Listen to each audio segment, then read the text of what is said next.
Hi, it's Dwyer, gamblersadvisory.com, dwyersportsbetting.com. Look us up in the sports section on Roku, Dwyer Boxing and Sports News. Remember, the opinion you should follow should be your own.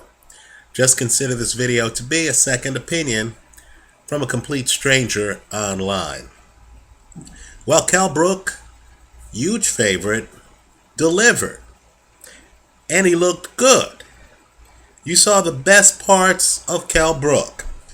You also saw some of the areas that savvy future opponents might try to target. Let's talk about both. What makes Kell Brook so dangerous is his foot speed and his timing. He's not a guy who bends a lot at the waist. He doesn't have that level of balance, right? He doesn't have a vertical game. In other words, he's not gonna duck under your punches. He's not Pernell Whitaker. He's not Floyd Mayweather. His defense is different. His defense relies on his legs and his ability to dart outside. So, as viewers here online have pointed out, he doesn't really have a lot of head movement, right? But unlike Shane Mosley, and I believe there's a big difference between the two guys, unlike Shane Mosley, Kell Brook is actually hard to hit, in part because, unlike Mosley, who's in his 40s, Kell Brook is something like 27 years old. He's still young. He still has his legs. He still has his reflexes. That's what he's relying on here. So he's in the ring with a guy who's 36 years old, Vyacheslav Senchenko. Right? Senchenko comes out, is trying to hit him with a jab. Kell Brook, young, great legs, fast, is able to hang outside while Senchenko throws a jab. Then Brook is able to come back in, right? As Senchenko is pulling the jab back, Kell Brook is moving forward. Kell Brook, great timing, is able to come in. All of his punches are short. A lot of hand speed. One of the secrets to Kell Brook, very stiff left jab. I mean, it stuns opponents. There's a moment here where he hits Senchenko with the left jab, and Senchenko's head literally snaps back. This is not a placeholder jab. Kell Brook's jab is almost like a cross, right? Hits you very hard, very stiff. And keep in mind, Kell Brook comes in, he has punches behind the jab. He doesn't just throw the jab in isolation. So he comes in, fast hands, short punches, led with a stiff jab. You're getting battered. So Senchenko here starts to get battered. Gets dropped in the third round, right? Legitimate knockdown, right? Gets dropped in the third round. Now here's what I thought hardcore gamblers need to focus on. Here's what I think. If my last name were Mayweather or Alexander or Ortiz or Khan, right? What I'd be watching is the fact that Senchenko rises from the canvas in the third round. And keep in mind, it's not a slip knockdown. It's not a flash. He's dazed. He's hurt. He rises from the canvas. He's woozy. Kell Brook steps forward. Senchenko, dazed and confused, is able to defend himself the rest of the third round. I'm not saying he wins the third round. All I'm saying is there's a certain predictability with Kell Brook's game. In other words, Kell Brook does throw some body shots, not a lot, right? Even when he has an opponent dazed and confused, maybe I'm dazed and confused here. When he has an opponent dazed and confused, that opponent knows where the shots are coming. They're coming predominantly up top. Kell Brook's not a guy who comes in and is trying to hit you in exotic locations, right? Liver punches, punches to the middle of your chest. That's not Kell Brook. So veteran Senchenko not only is able to make it out of the third round, but then in by far the most fascinating portion of the fight, in the fourth round, Senchenko is able to, in my opinion, badly hurt Kell Brook. Now, I was watching the British feed. Kell Brook gets so stunned that Kell Brook is lucky the ropes are behind him. His body actually moves a bit. It's momentary, but he looks disoriented, right? He's hit with something hard. Now again, you have to ask yourself, right? How's Senchenko going from, in a span of one round, being dazed and confused on the canvas in the third round, to actually able to hurt Kell Brook in the fourth round? Folks, I'm telling you, Kell Brook is hurt in that fourth round. One of the reasons he's hurt is because Kell Brook keeps his hands low after he figures out you can't match him in hand speed. So he's hit with a right hand, right? Why? Because Kell Brook's left hand is low. The other problem too is Kell Brook isn't a guy who intuitively rolls with punches, right? So when the punch hits Kell Brook is there to be hit. He's not doing one of these, right? He's not doing what we've seen guys do. His head's exposed. It's not hidden behind his shoulder. He's not doing one of these, right? Doesn't have a hand up, doesn't have his head behind his shoulder, isn't turning with the punch. He gets hit by the punch. It's only because he's dominating the fight, and the hand speed gap is so obvious, and the ropes are so close, so he's able to retreat to the ropes. And yes, Kell Brook's leaning up against the ropes.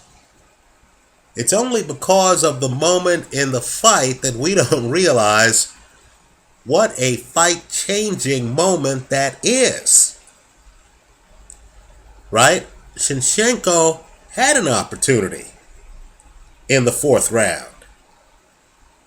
What happened next is really what happens in boxing. A woozy Kell Brook lands a picture-perfect, stiff left jab that sets up everything.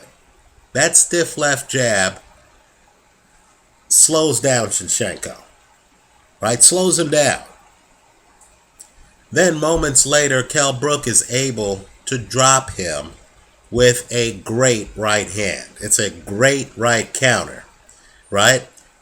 Kell Brook throws a couple of punches after that miss. One of them's an uppercut, right? It misses. But Senchenko is so dazed, he hits the canvas face first. Now, I know I'm an old timer. I know I'm an OG. I go back to when boxing was 15 rounds, right? We've all watched fights.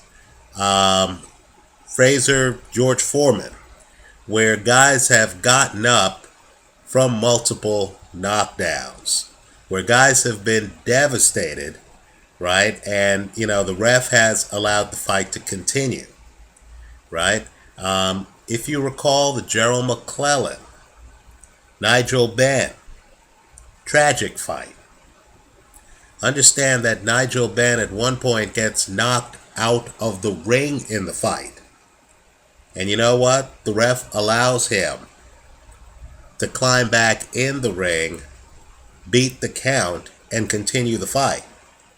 Now here, it's true Senchenko got knocked down in the third round.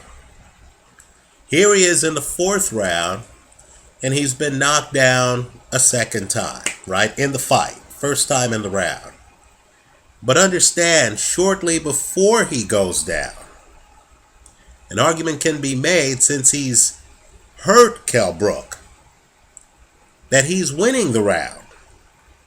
Right? Not only that, the one thing we know with Senchenko, we know this watching the fight, is that he can get off the canvas from being knocked down, and then moments later, literally the very next round, daze Kell Brook. Keep in mind too, the dynamic on this fight. The way he hurts Kell Brook is smooth. It's off a counter. You can tell he's an experienced fighter. Right? The action's great. You're actually appreciating the battle. You want to see a young colt, a young lion like Kell Brook in against an experienced poker player. Right? A guy who's throwing clever counters. Right? A guy who actually is savvy. That's what you had in this fight. So, Senchenko's on the canvas in the fourth round, right? After having dazed Kell Brook in the same round moments earlier. Senchenko gets up. Everybody in the arena knows he's buzzed. You know he's buzzed, folks. This is boxing. The man's just been in a fight and has just been knocked down. His legs aren't completely under him. I'm not here to say Senchenko is 100%. I'm not even here to say he's 80%. Right? He's dazed. But he clearly beats the count. Clearly beats the count. There's not a lot of time left in the round. Keep in mind, Senchenko has already had his moments in the round. He's not getting blown out. He's actually dazed Kell Brook. Right? The referee looks at him. I'll agree Senchenko may not have even wanted to continue. Right? But he doesn't quit. He looks at the referee. There's not a lot of time left in the round. I thought the ref did a spectacular job up until this point. I don't want to see anybody get badly hurt. But the stoppage in the fight was a tad premature. Senchenko had already shown an ability to bounce back from a knockdown. Right? The fourth round, quite frankly, is competitive. It's a Kell Brook round because Kell Brook's the one who scored the knockdown. But as you watch the round, you realize Senchenko himself landed some great shots, had Kell Brook up on the ropes. Senchenko's not cut, right? While he doesn't look 100%, he still looks like he could defend himself to me. I believe that, when a referee looks at you and you've already beaten the count, right? You're standing there ready to continue. The referee at that point shouldn't expect you to, quote Latin. The referee really shouldn't hold you to an impossibly high standard. It's still early in the fight. This guy has already bounced back from the first knockdown to give us dramatic moments. Why stop the fight at that point in the fourth round? Right? Is this what boxing has come to? Where if you're a little bit dazed, or even a bit dazed, right? After a knockdown, even though there are just a few moments left in the round, even though you're going to have the opportunity to sit down in the corner, the ref's going to pull the plug. Folks, I thought it was an impressive performance by Kell Brook. But let's just say, because of the tough moments Kell Brook had in the fourth round, And I thought they were very tough. I thought the announcers underplayed it. I thought Kell Brook gets hit, naturally wobbles a bit, then is up on the ropes. And I don't think Kell Brook knows what he's doing when he's up on the ropes, right? Because of those rough moments, and because Senchenko showed an ability to defend himself after the first knockdown, and is an experienced fighter, I thought the knockdown was a tad premature. I'm not saying Senchenko wins the fight, but we really don't know what would have happened going forward. Give a guy a minute to rest between rounds, right? Just like Senchenko bounced back in the fourth round before getting stopped, who knows what would have happened in the fifth round. I thought it was a fascinating fight. I thought the fight lived up to billing. I think Kell Brook is real. America, the man is real. I think he deserves a huge shot. You know, if I were him, quite frankly, I'm not even sure if I'd fight Devin Alexander. I would say, look, I'm ready for a title shot. I can sell out arenas in Europe. I'm unbeaten. I have hand speed. I have power. I've just beaten a man who used to be the champion, right? You know, give me a shot. There are many people behind the scenes in boxing, DeMarcus Corley, for example, who swear by Kell Brook, right? And so my point is simply this. It's a dominant performance by Kell Brook. No doubt Kell Brook is world class. I think you also saw the class of Vyacheslav Senchenko, right? He's a very savvy fighter. It was clear early on that he was a bit stunned at Kell Brook's hand speed and the shortness of his punches and how he put them together. But he's a pro, and he had his moments in this fight. I just consider it unfortunate that the referee, who did give him a chance, right? The ref talks to him. The ref looks at him, right? Senchenko didn't really look like he was that enthusiastic to continue.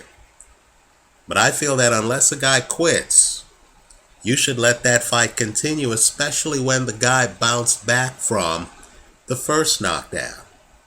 Apart from the first fight against Carson Jones, I thought I hadn't seen Kell Brook in as complicated a situation as he was when his back was up against the ropes in that fourth round, the very round in which this fight ended, right? Intriguing fight, one of the better fights this year. Kell Brook, major talent. Stoppage, a tad premature. Let me hear from you. Thanks for stopping by.